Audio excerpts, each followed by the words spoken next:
Hi friends, this is Josh from Narrate. This past weekend, Narrate concluded this series of fill-in-the-blank person. Adam spoke to how Jesus affected the way we think about compassion. So, full disclosure, you know that kind of coming off an adrenaline rush feeling? So last gathering, about the time Josh started the Gather Scatter, the power went out. Like full on out, everything out, like no lights whatsoever. And we managed our way through it. We weren't sure what we were going to do with you guys, and then it came back on, and Zach's like, hey, was this a light switch? But it wasn't just a light switch. It's not actually true. But I'm just being honest, I'm in that kind of like stupor on the other side of an adrenaline going like, oh, wow, okay, so where are we and what day is it and what are we doing? What I want to do this morning, you guys, is if you've not been with us, we've been in this conversation where we've been just exploring Jesus' humanity and the impact of his humanity. We started by talking about this idea that Jesus raised the value of individuals and gave individuals dignity in a way that was historically unprecedented. We explored that week this idea that much of what we think of as being natural, it's not natural, it was learned. Last week we talked about women, and really I think suffices to say that my suggestion was that 2,000 years later we are still trying to catch up with Jesus in terms of the value and place that he gave to women. This morning, I want to talk about how Jesus kind of blows up our categories for who and who does not qualify for compassion.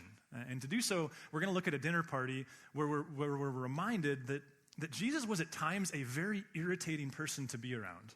And that can sound foreign to your ears because we don't talk about that part of Jesus, because the Jesus that we celebrate was a Jesus who was incredibly compassionate. And he was compassionate. The text has several instances of this. One time he happened into a leper, and the text says his compassion went out to the man. He was filled with compassion for the man, the text says. Another instance, he stumbles upon or comes upon a woman who is very new in her grief, and she's a widow. And the text says his heart went out to her, and he said to her, don't cry. In other instances, in fact, there's multiple instances. It seems like those who least deserved compassion got the most of it from Jesus. Prostitutes and adulterers and the religious rejects and tax collectors, those that the culture had by and large decided had no value, they evoked this unique sense of compassion from Jesus. And some of that, therefore, causes us to read the texts with maybe more compassion in there than there always is. There's a woman named Elaine Aron. She's written a book called Highly Sensitive People. I've not read it before. I've heard a lot of people reference it. I've also never been accused of being sensitive. It's just never been something anyone said of me. But what she says is that there is a certain spectrum of humanity that genetically are highly sensitive. And her distinctions of that are that she says highly sensitive people, they startle easily. They care deeply about what other people think, not just in the insecure sense, but in the sense of they have this incredibly high emotional intelligence in terms of how their presence impacts somebody else, and they would never want to inadvertently do anything to hurt anyone else. Other people's pain impacts them in ways that it doesn't impact all of us. You may be one. You may be married to one. But it seems that one of the big questions that we're asking of Jesus was he a highly sensitive person? Does that perfectly describe him? Scott McKnight has done a study. He's this great scholar who used to teach in undergrad, and he used to give his students a test that surveyed their estimation of Jesus' personality and temperament. And what he found is that a person's, the way they describe Jesus' temperament, the way they read the New Testament, guess what? It reflects their own. And so it seems that in a culture that kind of celebrates compassion, that's what we put on Jesus. But it doesn't capture the whole story. And that's part of what I want to get at this morning. Because as compassionate Jesus was, he had some other traits. One time he went to the temple. And this is one of those weird instances that's actually recorded in all four Gospels. And there aren't very many of those. He went to the temple and he was furious. He was caught off guard. He was angry about the fact that the whole thing, in his view, was corrupt because it was taking advantage of poor people. He just got off his shift as a dishwasher. He had his towel still with him, and he just started snapping people with his towel. And at first they laughed and thought it was funny, and then they cried, and they said, Dad, that hurts. And there was all these, because you've never done that to your kids, right? He took iPads and started breaking them on the ground because he didn't like how they were being used to exchange money, and he cleared the table. And then the text says he started throwing the furniture. And I point that out because it can, if we're not careful, we skip that. Because highly sensitive people don't throw furniture, right? And there's another instance where these people that probably he grew up with, we think that they probably thought more like him than anybody else that was on the planet at that time. He said to his friends, he said, go ahead, Matthew 23, he said, you snakes, you brood of vipers, how will you escape being condemned to hell? So he's compassionate, but highly sensitive, compassionate people don't say things like that to their friends. And so the question becomes, well, which one is he? And how do we reconcile this one with that one? And this morning what I want to do is look at a dinner party where it seems to me that Jesus kind of brings this together. There's this very awkward dinner party, not as awkward as that, but awkward nonetheless, where he takes these two ideas and kind of brings them together, but has to start a bunch of arguments before he does that. And bottom line is this. What I want to suggest to you this morning is that Jesus broadened any definition of who qualified for compassion. That even amongst the people in his own day, they had no concept for how broad of a category he was going to give them for compassion. Tangent. The word broad reminds me of my friend Vern, and Vern is the guy that I worked for 10 years. He leads Harvest in Billings. He's this remarkably funny dude who is always doing crazy things, and I was at some denominational meetings with him one time, and it was very kind of wooden and serious and like Robert's Rule of Order kind of communication. You know, it was like being at the legislature or something, and they handed us the agenda, and the superintendent who had he's a very nice guy and has a very dry tone of voice. He was reading us the agenda, and we all had it in hand, and I think all of us saw that there was a typo. But Vern raised his hand, and the superintendent's like, actually, my friend Roy did it first service, and I was like, you're raising your hand? What is happening right now? He raised his hand, and finally they're like, yes, Vern? Like, why are you raising your hand? This is so awkward, and kind of got a feeling that you're going to say something that embarrasses me, because you're funny like that. And he said, excuse me, Mr. Superintendent, but who's the new broad? I'm like, what do you mean, who's the new broad? And he's like, well, it says on the agenda that there's a new broad of prayer. That's a complete typo. So, broadening, that's what I want to talk about this morning. And we have to go to an awkward dinner party to do that. So let's go to Luke 14. Now, in Luke 14, let's just start into it because we can make our way through it as we go. One Sabbath, when Jesus went to eat in the house of a prominent Pharisee, he was being carefully watched. Now, the context here is important, and we talked a little bit about the context of meals in this culture a couple weeks ago. But the context was you ate outside, not inside. You ate on the ground, not at a table. And therefore, you were in a courtyard. But think, in this time, the communities that Jesus was a part of in the Galilee, we're talking hundreds, not thousands. And when important people invited a guy like Jesus, who was very much being grilled, this was kind of their version of a deposition, so to speak. When they had these types of interactions with people, much like a concert or a sporting event or an open caucus or a school board meeting, the community was invited to come be a part of that, to look in, to watch, to see the interactions, to listen to them. And this would have been especially prominent, and this would have been especially advantageous for the people who invited Jesus because they'd called the meeting to call him out, to embarrass him, to demonstrate this guy's a heretic. So they would have wanted the community there. And so there's the setting, and it's the Sabbath, which we'll talk about. And it says, verse 2, there in front of him was a man suffering from abnormal swelling of his body. Now, people who read this think that we're describing edema here. Go ahead to that next slide.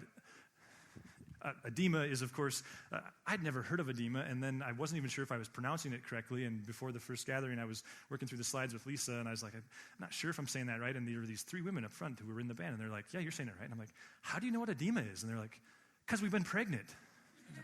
Well, when I was pregnant, we didn't have that, so apparently, those of you pregnant. So edema is, it's this situation where certain parts of your body fill with fluid. It's obviously very unattractive, it's very painful, and it can be dangerous. And there's a guy there, and he has it, and he's in the midst. He's in the crowd.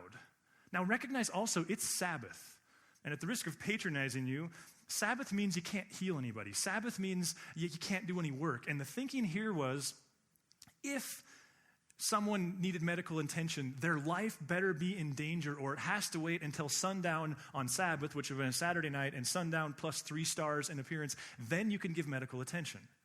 Now, it's easy to get really judgmental towards that. Notice how she took that down, because that was why Roy raised his hand, because he's like, I can't take any more of that picture. it's easy to get really judgmental towards this whole Sabbath thing, but just humor me here for a second. The temple was destroyed in 586 BC by the Babylonians, the result of which was that most people were killed, Jewish people. Survivors were carried to the surrounding parts of the Babylonian Empire and to Babylon itself, where they were forced to kind of integrate into their way of life, which meant the Jewish people, for the first time in forever, I just realized that's a song. What song is that? Now I'm stuck. Is that Frozen? Oh, man. Thank you, Peyton, for pointing that out for me. Yeah. Not that I've watched it.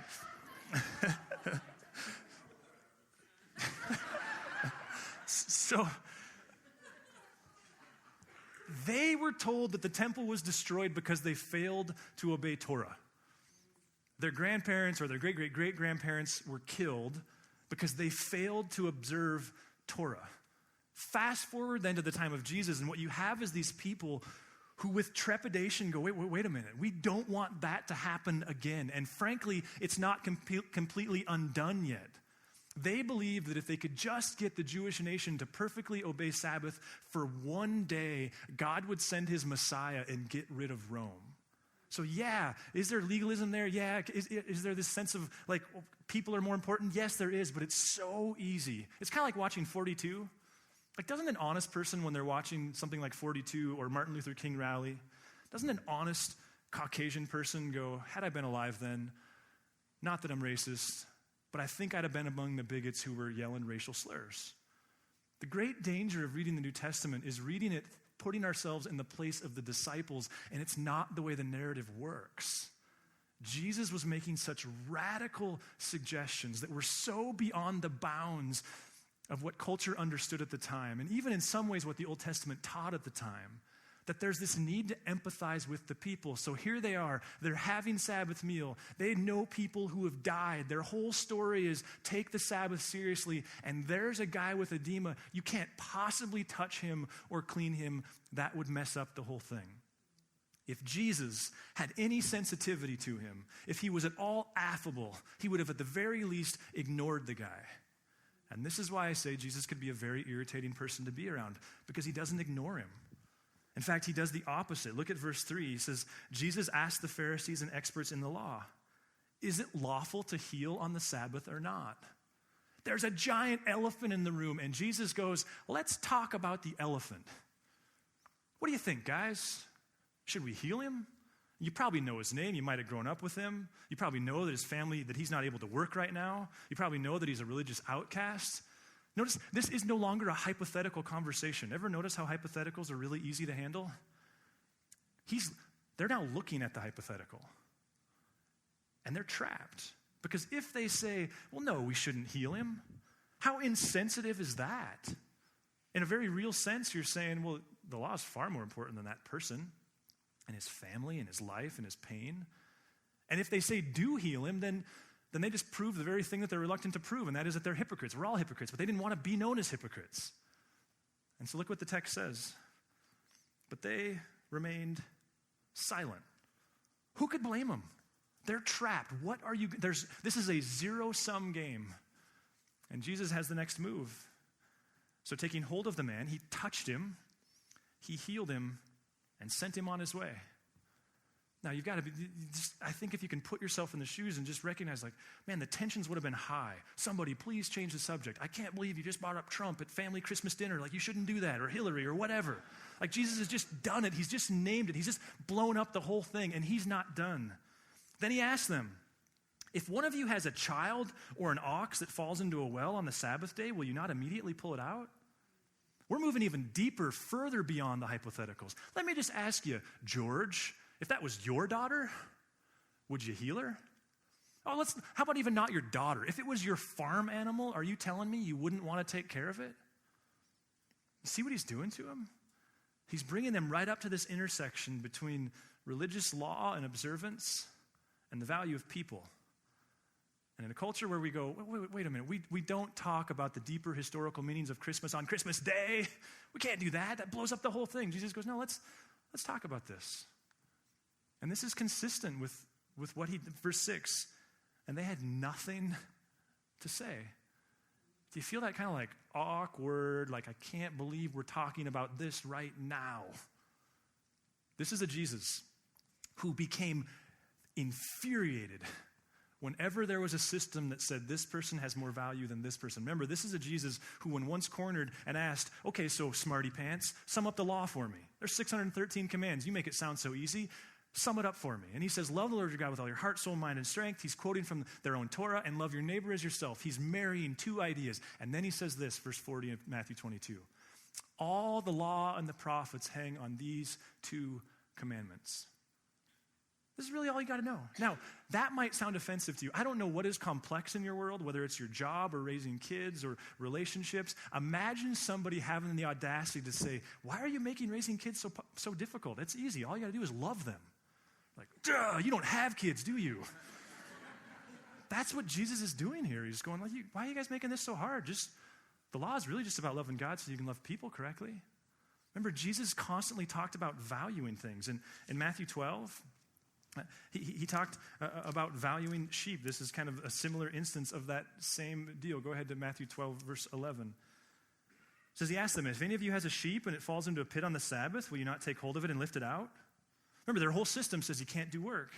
How much more valuable is a person than a sheep? Therefore, it's lawful to do good on the Sabbath. In Matthew 6, he talks about the value of birds. 6:26, he says, look at the birds of the air. They do not sow or reap or store away in barns, yet your heavenly Father feeds them. Are you not much more valuable than they are? In Matthew 10, he talks about the value of more birds. Jesus likes birds. Are not two sparrows sold for a penny?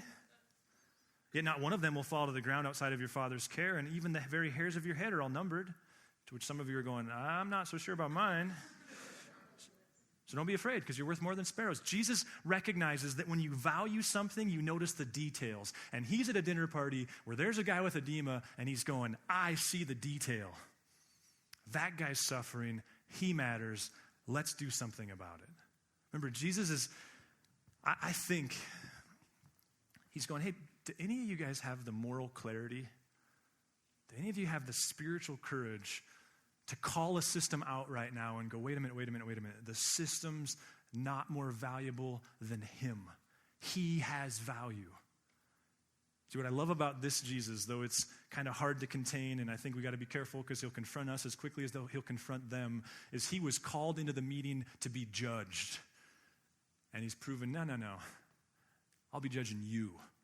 He's called in to be watched, and he's going, no, somebody's watching somebody, but I'm a step ahead of you here. And just imagine that you're the kind of passive, like, I'm just trying to keep everybody happy and have a nice meal and go about our lives. Someone please change the subject. And before that happens, Jesus is he's in overdrive. Before anyone can get the microphone, he keeps the microphone, and he keeps going. When he noticed how the guests picked the places of honor at the table, he told them a parable.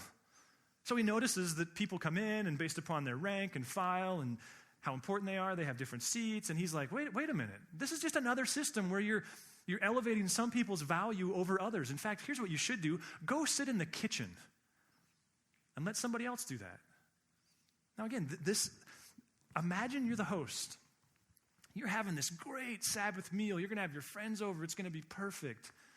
And then this idealistic person shows up and with an agenda. And suddenly nobody even knows, like, should we be practicing Sabbath? Are we even doing it right? I don't know. Is Christmas a pagan holiday? I'm not sure what we should be doing. Can we talk about this on 4th of July next year, please? And then he's like, and now everyone's standing around awkwardly, like, I'm not sure where I should even sit anymore because Jesus is in our head that way. And he goes again, a third time. Then Jesus said to his host, when you give a luncheon or a dinner, do not invite your friends, your brothers or sisters, your relatives, or your rich neighbors. If you do, then they may invite you back, and so you'll be repaid. Now, this one, you'll be glad you're here for this one, because you've been looking for this verse your whole life, because you know what he just said? You don't have to invite your family over anymore. Not only do you not have to, you can't. Kind of a good verse, right? Aren't you glad you came out in the cold weather? Jesus is going, no. Let me tell you who you ought to invite. So everyone's looking around like, oh, geez, I'm not even sure if I should be here. But when you give a banquet, invite the poor, the crippled, the lame, the blind. Now, poor, they have a category for that. Crippled, lame, blind. This is where, from a scholarly standpoint, from a biblical theology standpoint, Jesus is taking a category that they had, and he's introducing us to the broad of prayer. He's making it bigger. Remember, these are a people who lost the temple in 586 BC. They lost the temple, they were carried into Babylon, and therefore they were aimless. It had been hundreds of years since they had tried to follow a God, and you could argue there's very little of that, because even when Moses brought the people out of Egypt, they very quickly went to a tabernacle. Here they were in Babylon, no temple, no sacrifices. Their entire way of relating to and connecting with God was gone. You've had this maybe when you've moved to a new town. You're like, I had this church, and I loved it, and we were really connected, and now, can't find a good church, and so you settled here. You've had this, you had this quiet time routine, and then you had kids, and now it's disturbed, and you're not sure how or you had this routine, and then you got a different job and the time of day. This has happened. This is them times a million. The way they've connected with God is temple and sacrifices. In Babylon, they had to figure out how to do it again. This is where the idea of synagogue was born. This is when Israel became a text-centered people. They weren't a text-centered people before. They weren't a Torah-centered people. They were a temple-centered people. And it was in Babylon they went, okay, we can stay connected with this God by telling the stories, remembering the stories. Remember, Deuteronomy talks over and over and over again about remember. Why? Because it's people in exile who are trying to remember who they are without temple. And so they're remembering, reminding, talking, studying. This is also where they had to figure out, so what do we do without sacrifices? Remember, in the Jewish temple, first thing every morning, last thing every day, there was a burnt offering. With no temple, there's no burnt offering. Guess how they replaced the burnt offering? The rabbis said, it's the family meal. That replaces the sacredness of the offering. Guess who's not welcome at temple, according to the Torah? The crippled, the blind, the lame, because their imperfection isn't befitting of God's presence. So guess who's not invited to Sabbath dinner if the dinner table is the altar? The crippled, the blind, the lame. My point is simply this: when Jesus says, you invited the wrong people, and says to them, bring in the crippled, the blind, the lame, he is so stretching their categories. They have no concept of this. He's going, bring in the worst of the worst. Now imagine the heart rate of the religious leaders. Imagine the fury that they're feeling. They're trying to figure out, how do we get rid of this guy? And then we know there's at least one highly sensitive person there. You know why? Because someone tries to change the subject. Watch this. When one of those at the table heard about all this, he said to Jesus, blessed is the one who will eat at the feast in the kingdom of God. Right? Because every family has that lady too, right? Or that guy. Can we let's just talk about flowers or something? And Jesus sees right through it. You're not changing the subject on me. And he goes on to tell another parable. Now, this time, the parable is about a guy who decides he's going to host a Super Bowl party. And he sends text messages to all his friends, and you know what his friends do? They do what we do to one another when we get text messages inviting us to something a month in advance. They didn't reply. And he assumed the best, and he still planned the Super Bowl party, and he had all this food put together. And then about the day before the Super Bowl party, all the friends started to shoot these lame excuses about hey, I'm not going to make it because, and he's like, but I got all these hot wings. Now what am I going to do? And so he says to his son, hey, you know the neighbors that we don't ever spend any time with and we don't necessarily really like? Go get them. Tell them to come to our Super Bowl party. And listen to what he tells, it's actually his servant, to say. Go out quickly into the streets and the alleys of the town and bring in the poor, the crippled, the blind, the lame. I mean, he is the fourth time now he's driving home his point. Go, them again? Are you serious? Are you done yet? And in his story, the servant comes back and says, okay, they're coming, but Dad, you made enough food for an army. They're still not coming. There's still not enough. And then he says to them, go out to the roads and the country lanes and to compel them to come in so that my house will be full. One scholar I read this week said that's the equivalent of saying, hey, you know that Muslim family down the road? Go tell them to come. You know that couple that we kind of don't talk about that couple because we kind of don't know what to do with that couple? Go tell them to come. Orphans, widows, aliens, there's a category for that in the first century Jewish mind. Country lanes, Gentiles, people from a different town, of a different religious persuasion, tell them to come? Yeah. Remember, this is a Jesus who in large part got himself killed because of his insistence that the Gentiles were included in God's new covenant. And he's going, go. You know those people that you think are absolutely justifiably outside of God's compassion? Go invite them. See, Jesus over and over and over again changes our definition of who qualifies. You know, in about AD 156, Marcus Aurelius was the emperor of Rome. There was a smallpox outbreak, and historical estimates are that a third to a quarter of the Roman population was killed by smallpox. 100 years later, there was another smallpox outbreak. And listen to the way their own historians talk about this time. It says, they died with no one to look after them. Indeed, there were many houses in which all the inhabitants perished through lack of any intention for care. The bodies of the dying were heaped up one on top of the other. No fear of God or law of man had a restraining influence. Suddenly, Homer, Socrates, all the great moral thinkers were of no help to them. There was no category that said, well, will you take care of people when they're sick? The Zeus gods and their theology, they were of no help. It was a self-preservation belief system. He continues, next slide. At the first onset of the disease, they pushed the sufferers away and fled from their dearest, throwing them into the roads before they were dead and threatened and treated unburied corpses as dirt, hoping thereby to avert the spread and contagion of the fatal disease. The plague in 250, they say at its peak, was killing 5,000 people a day. And then there were these Jesus followers. And this is historical fact. These Jesus followers who remembered that Jesus touched lepers, that he said to his disciples, heal the sick, that he went to dinner parties and started asking questions about why these people weren't invited and why we say they're less valuable. He introduced this completely different approach.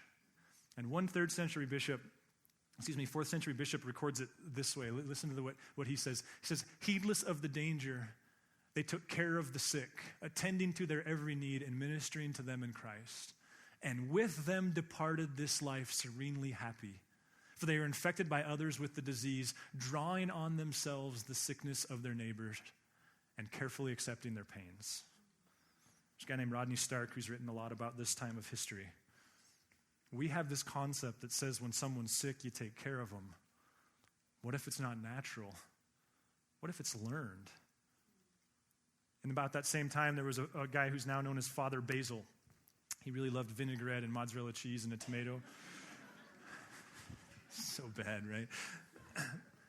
He had a very powerful brother. We know him as Gregory of Nicaea. He's one of the church fathers that is most celebrated. Gregory of Nicaea was instrumental in the Council of Nicaea. The Council of Nicaea, of course, is where the Apostles' Creed was ultimately penned. Basil pushed his brother Gregory because Basil recognized that there were all these sick people.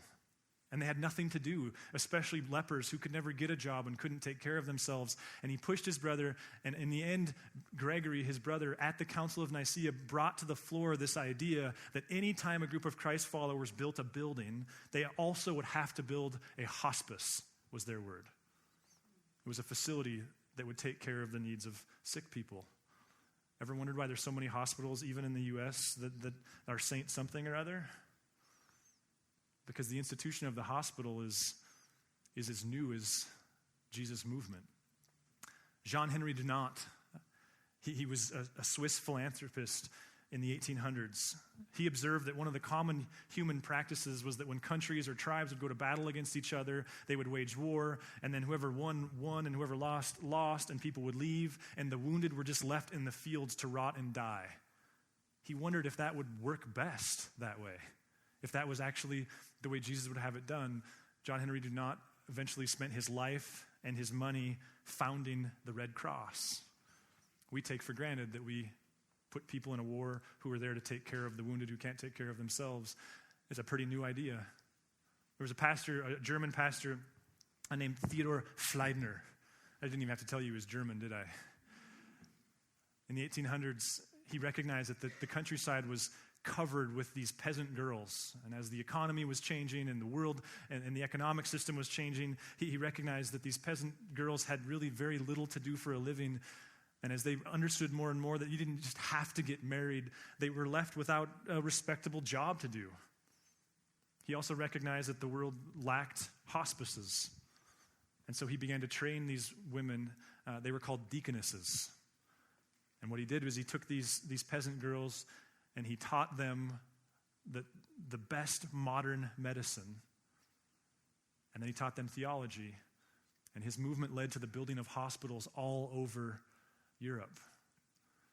Nursing is largely accountable to him and his practices. In the 20th century, there's a guy named Frank Laubach who recognized, actually had a very real experience with God. He's a fascinating guy to read about because he was deeply involved in the contemplative life. His thing was to not go a minute of his day without thinking of God, which I tried and drove myself crazy trying. But Frank Laubach had this very real experience with God where God impressed upon him that if the poor were really going to have a chance, they would need to have the ability to read. Now again, we take literacy for granted. Frank Laubach spent most of his time in Southeast Asia. By the time he died, he had visited over 100 countries, provided written language to over 313 distinct people groups. We take for granted that people should get the right to read. My point is simply this: what happened? And could it be that when we celebrate a week from today, this infant born in a cave amongst farm animals, could it be that he wasn't just God, and that's not to undermine the value of that, but that he was an amazing, legendary human who is directly responsible for so many of the ways of thinking that we carry with us today? One historian says it this way. He says, if you ask, what is Jesus' influence on medicine and compassion? I would suggest that wherever you have an institution of self-giving for the lonely, schools, hospitals, orphanages for those who will never be able to repay, this probably has its roots in the movement of Jesus. Lord God, Lord, we have our own categories and our own people on the outside of those categories, and we'd be remiss to celebrate the history of this without inviting you to personally break down our own categorical walls. Jesus, thanks that you didn't just go to the cross and walk out alive, as profound and important as that is, but that your kingdom is now, that you shifted and influenced the way we think about people and their value and ways that we take for granted. God, my prayer would be that this Christmas, for those of us who count ourselves among your followers, that we would see not just an infant, but a historical figure whose impact upon the lives of people is profound. That in a very real sense, even today, Jesus' most ardent critics would be bummed if he had never existed, because so many of the ways of thinking have been profoundly impacted by that. Thanks, God, for your common grace in our world and over our lives and the way you influence institutions with you or without you. And God, for our friends who they can't do the God thing yet, that they would know you in your grace and mercy and patience, that they would do the hard work of familiarizing themselves with you as a historical person, and that those relationships that got them to this place would continue to prove helpful to them. Amen.